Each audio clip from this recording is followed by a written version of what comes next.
So here's how to get more FPS in Fortnite. So once you're in the Fortnite game, click on the profile icon on the top right corner. Then click on Settings right here. On the Settings section, you will get to see Display on the left side. You can keep the window mode full screen or change it according to your preference.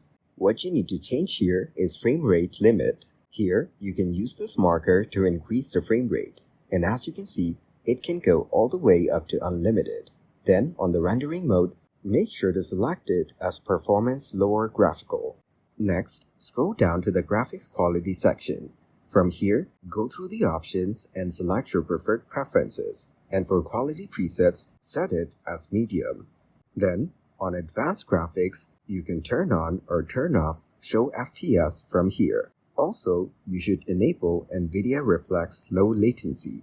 You can enable Show FPS or latency markers, which will help you to track your FPS performance. Following this process, you can easily get more FPS in Fortnite.